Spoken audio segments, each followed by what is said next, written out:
In 2017, a small town's courtroom was filled with whispers, grief, and anger. A young woman had been brutally murdered, and the man on trial was believed to be her killer. But what if the real murderer wasn't the one on the stand?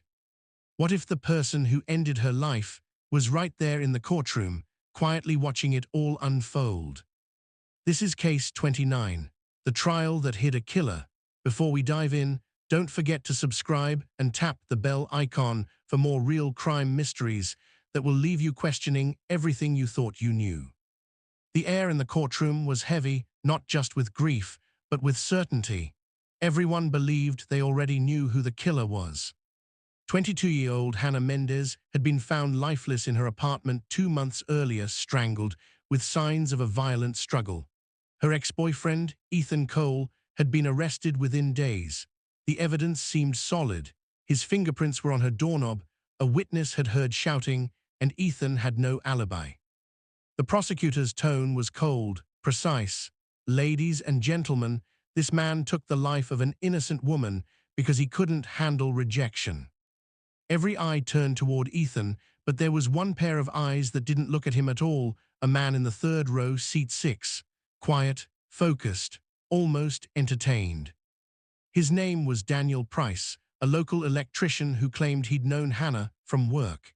He was there every single day of the trial, never missed a session, always arrived early, always left late. Detective Laura Briggs, who had led the investigation, had seen him too. She noticed his presence once or twice, but in the chaos of media attention and the pressure to close the case, she brushed it off. But today, something felt different.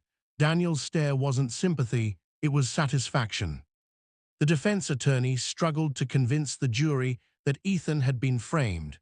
But when the prosecution presented Hannah's broken phone, showing texts of Ethan begging her to meet one last time, the room gasped. Ethan bowed his head, even his own mother cried. But at the back of the courtroom, Daniel barely blinked. His fingers tapped rhythmically against the pew, almost like he was counting down. That night, Detective Briggs returned to her office to review old files, trying to prepare her testimony for the next day. But something caught her eye. A small evidence bag. Inside, a partial print, not Ethan. Unidentified. She frowned, checked the log. The print came from Hannah's window latch, a detail that had been considered irrelevant early on. But something about it bothered her. She typed in the code, ran it through the database again, no match. Then she flipped to the original crime scene photo, Hannah's window, open halfway. And in the reflection of the glass, barely visible, was the faint outline of a man's figure outside. Laura's heart stopped. The timestamp showed 11:47 p.m., nearly 20 minutes after Ethan's alibi claimed he was already home. So who was in that reflection? And why did he look so familiar? She zoomed in again, her pulse quickened. The jawline, the posture. It looked exactly like someone she'd seen that very day. In court. Detective Briggs stared at the image, her hand trembling. "It can't be," she whispered. She looked up at the courtroom attendance log, and there it was. Daniel Price, present every single day. But there was one chilling detail. The first entry of his attendance started 2 days before Hannah's body was found. Detective Laura Briggs didn't sleep that night. She couldn't get the image out of her head, that reflection in Hannah's window, the blurred figure standing outside, almost blending into the night. It was the same posture, the same tilt of the head as Daniel Price, the man who had sat silently through every second of Ethan's trial. But there was one detail that made no sense. Daniel's attendance record showed he'd signed into the courthouse 2 days before Hannah's body was even discovered. Why would a man show up to a murder trial that hadn't happened yet? Laura printed out the reflection photo, grabbed her coat, and headed for the station archives. If she was going to accuse a witness or anyone of lying under oath, she'd need to be absolutely certain. The next morning, the courtroom was buzzing again. Reporters filled every corner. Ethan Cole sat beside his lawyer, eyes hollow, looking more defeated than ever.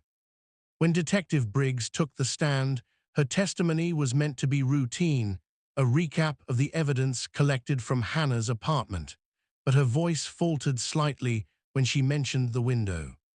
She knew Daniel was watching her from the third row.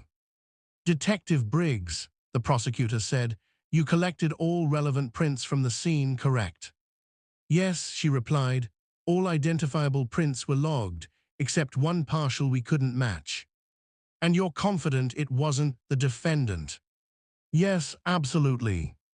The courtroom murmured. Daniel's eyes narrowed slightly. The prosecutor pressed on. "Detective, did you find any evidence that suggested someone else was in the apartment that night?" Laura hesitated. Every instinct screamed at her to mention the reflection, but she needed time to confirm what she'd seen. "Not at this stage," she said finally, her voice tight. Daniel smiled, just barely. After court adjourned for the day, Laura followed Daniel as he exited. He walked with calm precision, hands in pockets, down the courthouse steps and across the street to a small cafe. He ordered black coffee, no sugar, sat near the window. Laura stood across the street, watching him through the reflection, the same angle as Hannah's window photo. The resemblance was haunting. She snapped a quick picture and sent it to her tech partner, Miles Rivera, with a message. "Run facial comparison, window photo versus this man, urgent." Within minutes, her phone buzzed. Match confidence, 84%. Her heart sank. It wasn't proof, but it was enough to make her doubt everything about the case. Later that evening, Laura visited Hannah's best friend, Jenna Lewis, who had been the prosecution's key witness. Jenna had testified that she heard Hannah and Ethan fighting the night she died, shouting, slamming doors, and Ethan saying, "You'll regret this." But something about Jenna's testimony had always bothered Laura. She knocked on Jenna's door. "Detective Briggs," Jenna said nervously, "why are you here? I already told the court everything." "I know," Laura said calmly, "but I need to ask you something off the record." "About what?" "About who else was in that building the night Hannah died." Jenna froze. "What do you mean?" "You said you heard Ethan's voice, but were you sure it was his, or did you assume?" Tears filled Jenna's eyes. I was scared," she whispered. "The police said Ethan was the one, and I thought I recognized his voice." "But—" Laura leaned forward. "But what, Jenna?" "But there was another voice too, deeper. I told one of the officers, but he said it wasn't important. It sounded like someone laughing, like he was enjoying it." Laura's blood ran cold. "Did you recognize that laugh?" "No," Jenna said softly, "but it's weird. I feel like I've heard it again, at the trial." That night, Laura sat alone in her car outside her apartment. Rain fell against the windshield, tapping like a metronome. She replayed everything in her mind: the unidentified print, the reflection in the window, the attendance record, and now, the witness who lied to protect herself. She knew what she had to do next. The next morning, she requested Daniel Price's background file from the local database. The system showed no criminal record, but there was something strange. A missing person case. 2 years earlier. Victim, Rachel Langford. Last seen leaving a diner, her car found near an abandoned building. No suspects, no arrests. The name of the last person she was seen talking to at the diner. Daniel Price. Laura exhaled shakily. Her phone buzzed, another message from Miles. "Update on facial scan. I boosted the algorithm. Match confidence now 97%. It's him, Laura. The man in Hannah's window is Daniel Price." Her heart pounded as she looked up at the courthouse schedule for the next day. Daniel was still listed as a voluntary witness, scheduled to testify in Ethan's trial tomorrow. She whispered to herself, "He's not just watching the trial, he's part of it." The next morning, the courthouse buzzed louder than ever. Cameras flashed. Reporters whispered about new leads. But Detective Laura Briggs wasn't there to talk to the press. She was there to watch him. Daniel Price, the man she now believed had killed Hannah Mendez and maybe others before her. He entered the courtroom with his usual calm stride, wearing the same grey suit, the same polite expression. But today, when his eyes met Laura's from across the room, he didn't look away. He smiled, that same slow, unhurried smile that had haunted her dreams all night. Ethan Cole, the accused, sat at the defendant's table, pale, broken, clinging to the hope that somehow someone might finally believe him. Daniel took the stand as a voluntary witness, claiming to have known Hannah casually and to have seen Ethan and Hannah arguing weeks before her death. She looked afraid, Daniel told the jury, his tone steady, almost rehearsed. He was shouting. I stepped in to calm him down. The prosecutor nodded, satisfied. The defense attorney frowned. It was the first time anyone had mentioned this so-called altercation. Laura watched every movement, every flick of Daniel's hand, every pause before he answered. Something about the way he spoke wasn't just confident, it was too perfect, like someone who'd had a lot of practice lying. After the testimony, Laura pulled the judge aside privately. Your Honor, I have reason to believe this witness may be connected to the victim. The judge's expression hardened. Detective, if you have proof, present it through the proper channels. You know how this works. But Laura knew bureaucracy would take days, maybe weeks. And she wasn't sure anyone would survive that long. Later that evening, she met with her partner, Miles, at the precinct. He slid a file across the table, Daniel's background check. No criminal record, but take a look at this.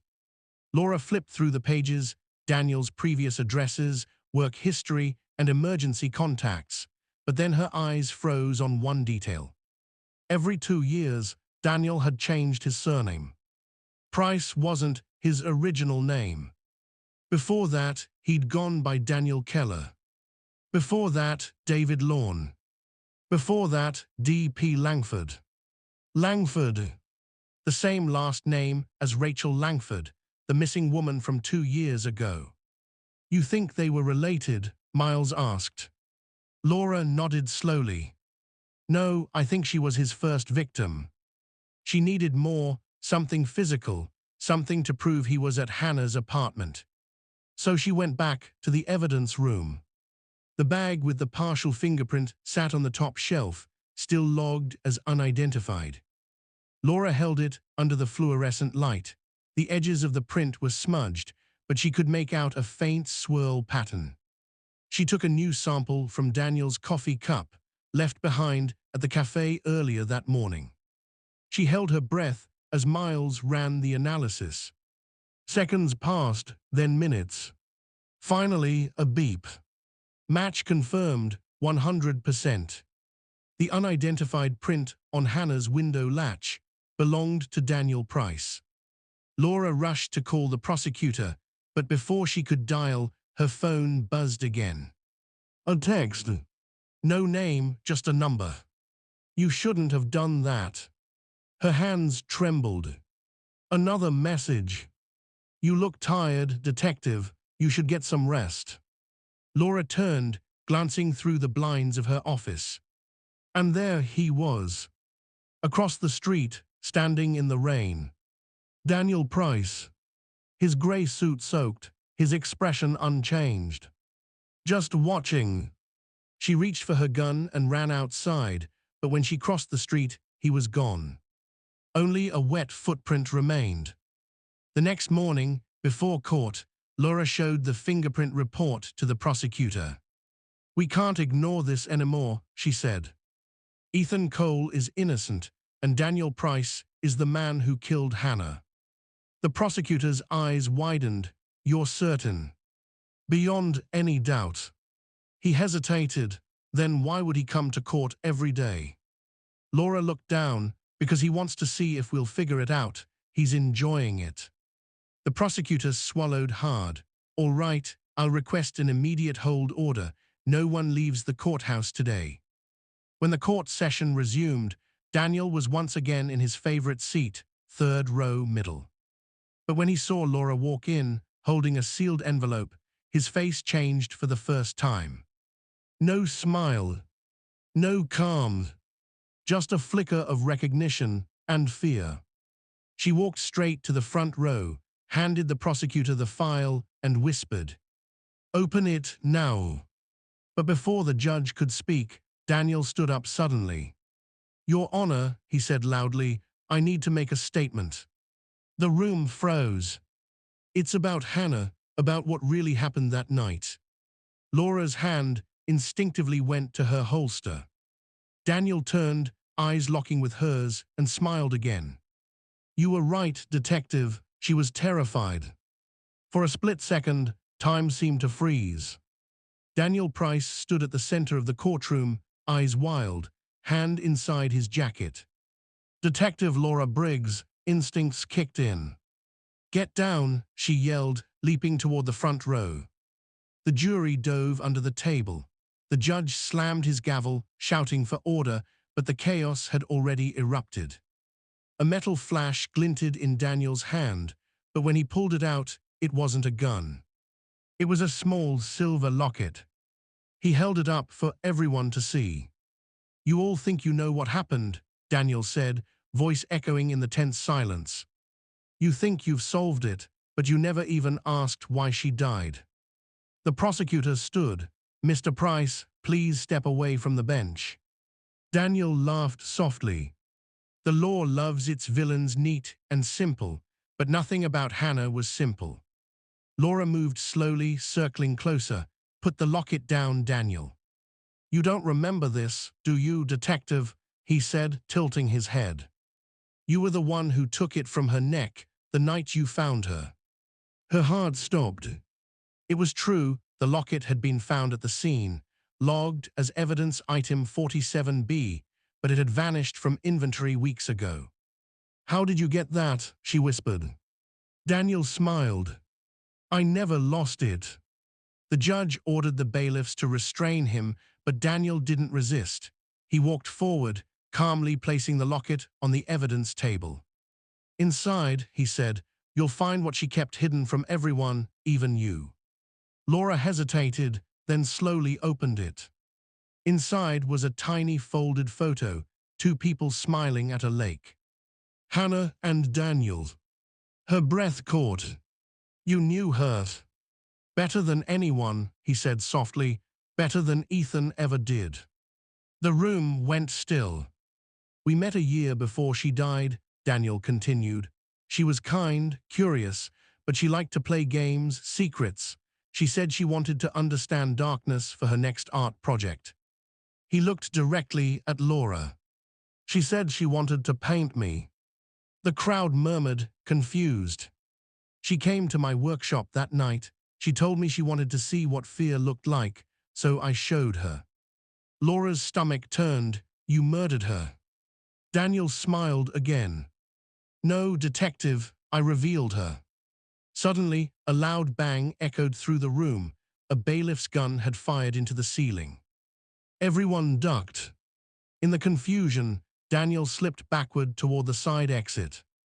Laura jumped over the divider and sprinted after him. "Freeze, Daniel." He turned, calm as ever, as if the chaos around them didn't exist. "You should thank me, Detective. I gave you purpose. You killed an innocent woman." "No," he said quietly, "I freed her from what she was becoming." Before she could respond, he swung open the emergency exit door and vanished into the corridor. Laura chased him through the maze of hallways, the sound of her boots echoing against the tiles. Down one flight, then another. She rounded a corner and froze. The corridor ended in a dead end. The door ahead led to a locked maintenance room. He couldn't have gone far. Then she heard it. The soft sound of humming. She turned slowly. Daniel stood behind her, holding the same locket, swinging it gently like a pendulum. "You shouldn't chase what you don't understand," he whispered. Laura reached for her gun, but before she could aim, he vanished again into the darkness. Outside the courthouse, police swarmed the area. Reporters screamed questions. The official statement would say that Daniel Price escaped during a disruption in court proceedings. But Laura knew better. He didn't escape. He planned it. Because when she returned to her desk that night, there was an envelope waiting on her chair. No stamp, no name, just her own handwriting on the front, though she'd never written it. Inside was a single photo. Her apartment window, taken from the outside. And beneath it, a message written in ink. Now you know what it feels like to be watched. For the first time in her career, Detective Laura Briggs locked her own apartment door twice. The photo Daniel left behind lay on the table, her window, her reflection his. It wasn't just a warning. It was a challenge. She knew then that Daniel Price wasn't finished. He wanted a game. But this time, she would play it his way. The department issued an all-points bulletin. Daniel's face was on every news channel. Courtroom killer escapes custody. But Laura knew it wouldn't matter. Daniel was too smart, too methodical. He wouldn't run, he'd blend in just like before. That's what made him dangerous. She began digging deeper into his past, not just the aliases, but the patterns. Every 2 years, a woman went missing in a different state. Always someone creative, an artist, a photographer, a designer. And in each case, a small silver locket was found nearby. Inside every locket, a photo of Daniel smiling with his victim. It was his signature. At 2:13 a.m., Laura's phone buzzed. A message, unknown number. You're getting warmer. Attached was a short video, grainy surveillance footage from what looked like a motel hallway. Laura squinted, the timestamp read live. Then she saw him, Daniel, walking past the camera, dragging a small suitcase. He stopped, turned toward the lens, and mouthed, "Room 16. Laura grabbed her badge, gun, and keys. She didn't wait for backup. The motel was 20 minutes away, tucked behind a stretch of woods outside town. The sign flickered, Silver Pines Lodge. Fitting, she thought bitterly, silver like the lockets. She parked her car in the shadows and moved quietly toward the hallway entrance. The air smelled like old cigarettes and rain. The night clerk barely looked up. "You got any guests in 16? Laura asked, flashing her badge. "Checked in this afternoon," the clerk said. "Guy said he was waiting for his wife." Laura's stomach tightened. She walked down the narrow hallway, her footsteps soft against the carpet. Room 16. The door was slightly open.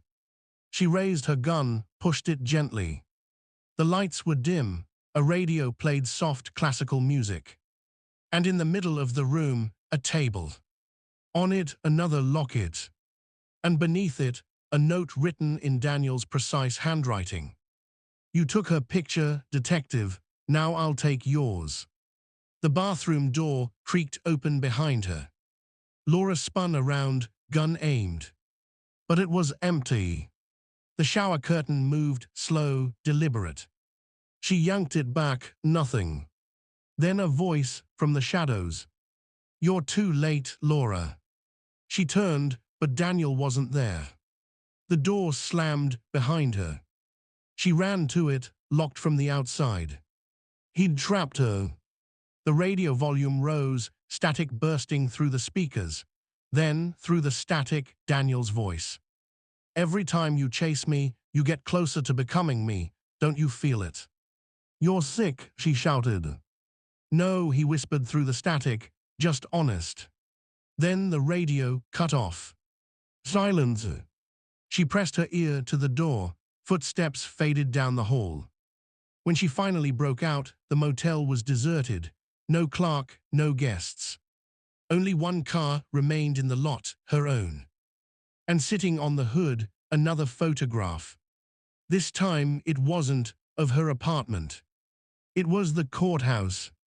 A red X was drawn across it, and beneath it, a single line. The trial isn't over. Laura returned to the precinct, exhausted, shaking, and furious.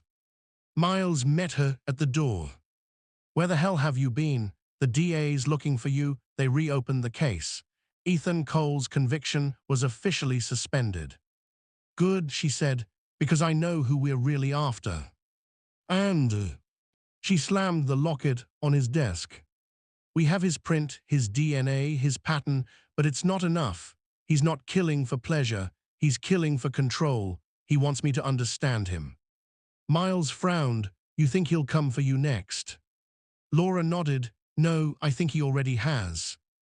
That night, Laura reviewed security footage from the courthouse days before Hannah's trial.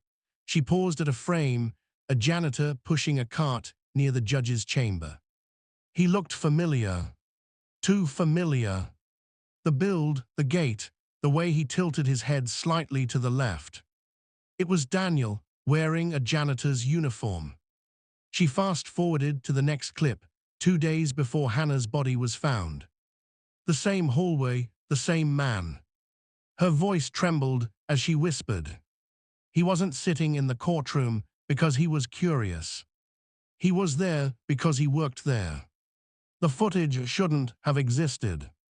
The night Hannah Mendez died, the police had confiscated her phone, but its final recording had never been found. Until now.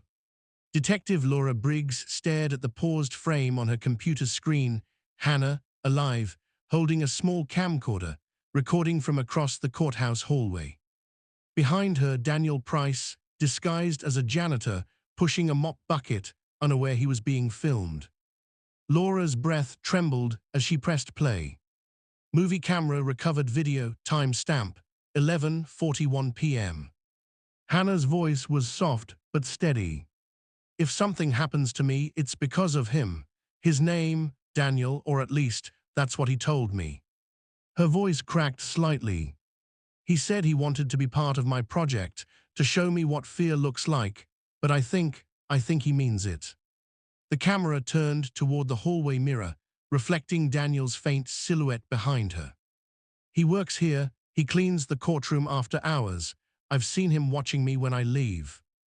A sound, footsteps, closer now. Hannah's breathing quickened. "I need to go," she whispered. "If anyone finds this, tell Detective Briggs." The video cut off. Laura froze, the timestamp, 11:47 p.m. The same time, the reflection was captured in Hannah's apartment window. She replayed the last seconds again, the way Hannah turned, the light flickering behind her, and that faint sound in the background. A whisper. "Smile for me." It was Daniel's voice. Laura rushed into the evidence room, digging through Hannah's old files. The phone data, the deleted records, she rechecked everything. Then she saw it, a deleted transfer log from Hannah's cloud account. A backup of the video had been automatically saved and then wiped remotely 1 hour later.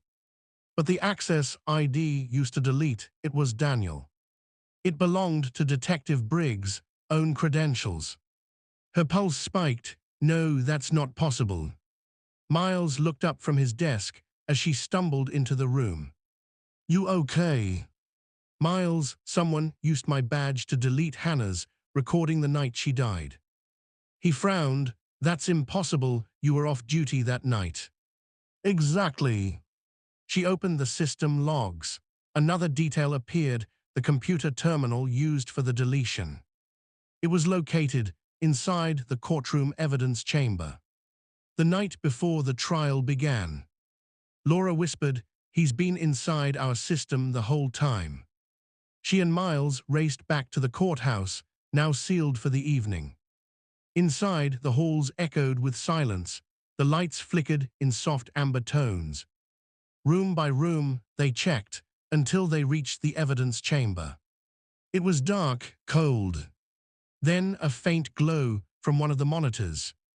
A looping video was playing on the screen. Daniel's face, staring directly into the camera. I was hoping you'd find this, detective. Miles reached for the power switch, but Laura stopped him. She knew this wasn't live, it was pre-recorded, a message. You've done well, Daniel's voice continued, but you still don't understand why she died. You think I killed her because I'm broken. He leaned closer to the camera. No, I killed her because she saw something she shouldn't have. The screen flickered, a new image appeared. A photograph of a courtroom bench, a man in a suit standing behind it.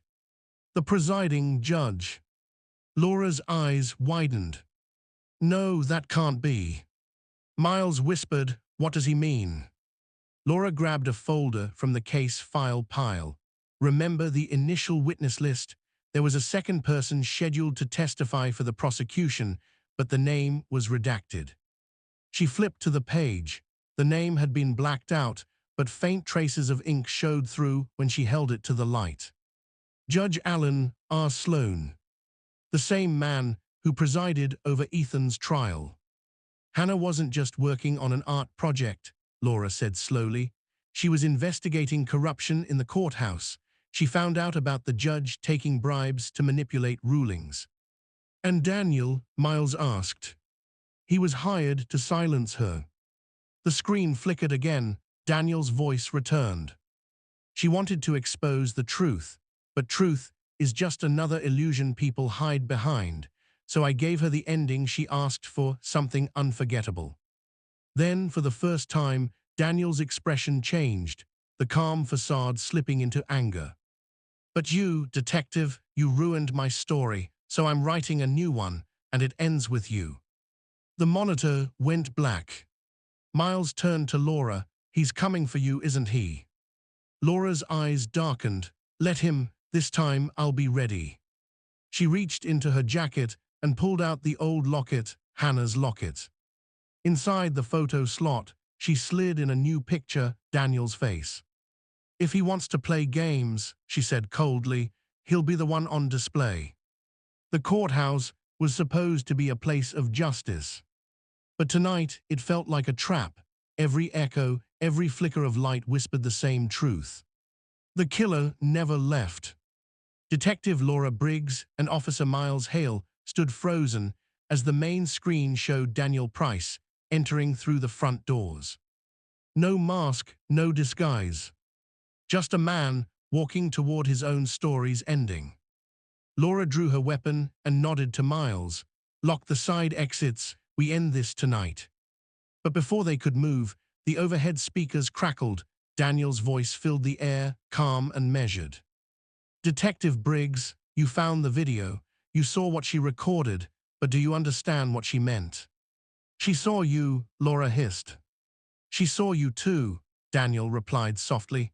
She said you wanted to be the hero so badly you'd believe any story that made you one. Laura froze. He was somewhere inside the courtroom, his voice moving between speakers. The judge, the trial, the lies, they were all pieces of a story you wanted to finish, weren't they? You killed her, she shouted. No, Daniel whispered. I completed her. Miles spotted a flicker of movement near the gallery section and signaled to Laura. They split, sweeping opposite aisles. The courtroom was dim, lit only by the pale blue glow of the monitors. Each screen now displayed different moments from the trial, frozen frames of faces staring at the camera. Ethan's face, the jurors, the judge. And then Laura. A younger Laura, smiling for the press outside Hannah's art exhibition 2 years earlier. What is this? She muttered. Your debut, Daniel said from the shadows. He stepped into the light, wearing the same gray janitor's uniform, a small camera strapped to his chest. Hannah was never making an art film about corruption. She was documenting you, the way you manipulate truth to fit your case files, the way you craft villains so your conscience can sleep. Laura's eyes burned. You're lying. Am I? He held up a USB drive, the same one that had haunted her since the first evidence leak. She called it the Watcher's Exhibit, and you were Exhibit A. Miles aimed his weapon. Drop it, Daniel. But Daniel smiled, not fear, not madness, satisfaction. Go ahead, shoot me, but then you'll never know why the judge was paying me. You were blackmailing him. No, detective, Daniel said. He was blackmailing you. Laura's face went white. Daniel tossed the USB to the floor. Watch it, or don't. Either way, you'll know what kind of story this really was. Then chaos. A gunshot. Glass shattered. The lights died. When the emergency generators kicked in, Daniel was gone. Only the USB remained, blinking faintly on the marble floor. Miles looked at Laura. You're not gonna open that, are you? Laura hesitated. If I don't, I'll never sleep again. She plugged it into the evidence computer. The screen filled with grainy footage, Hannah interviewing people, then splicing courtroom clips, then whispers about secret payments from law enforcement for case manipulation. And then a conversation. Laura's voice, from months before Hannah's death. If the story's good enough, people don't care about the truth. They just want someone to blame. Laura's hand trembled on the mouse. Miles whispered, Laura, what did you do? I told her to make it dramatic, Laura said quietly. I told her to make it real. Her voice cracked. She did. A final clip appeared, Hannah's face, tearful, illuminated by her phone light. Laura said stories only matter if people remember them. Maybe this will help them remember me. The screen went black. The silence that followed was heavy, not the silence of victory, but the kind that buries truth deep where no one dares to look. Laura stood there, the weight of the entire case pressing down. You were right, Hannah, she whispered. The story was unforgettable.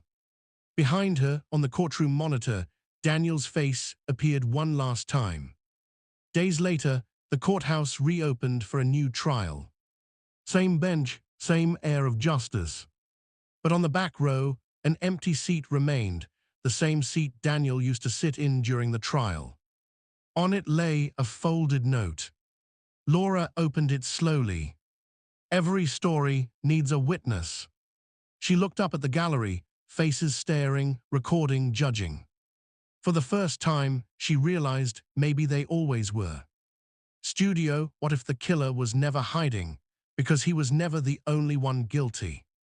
What if truth and lies sat side by side in that courtroom, and you, the viewer, are the next juror? What if the killer was sitting in the courtroom the whole time? The case is closed. Or maybe it just changed judges.